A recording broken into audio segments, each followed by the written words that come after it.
Les sénateurs agissent. Sécurisation de la chasse, le Sénat crée une mission conjointe de contrôle.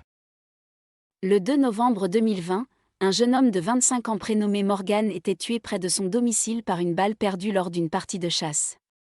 Ses amis ont alors créé un collectif, Un jour un chasseur, afin d'alerter sur les dangers de la chasse et déposé, en septembre dernier, une pétition sur le site du Sénat, intitulée « Mort, violence et abus liés à la chasse, plus jamais ça ». Le 9 novembre 2021, face à la forte mobilisation engendrée par la pétition et d'autres accidents dramatiques, les commissions des affaires économiques et des lois ont annoncé la création d'une mission conjointe de contrôle. Cette mission va entendre toutes les parties prenantes, à commencer par les promoteurs de la pétition, qui demandent l'interdiction de la chasse les mercredis et dimanches, ainsi qu'un renforcement des règles de sécurité, du contrôle des armes de chasse et des sanctions pénales. Seront également entendus des représentants des chasseurs et des personnalités et administrations compétentes.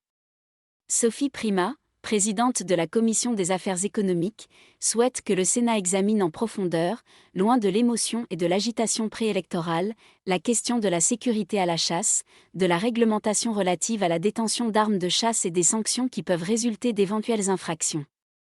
François-Noël Buffet, président de la Commission des lois, rappelle que la chasse doit être sûre pour les non-chasseurs comme pour les chasseurs.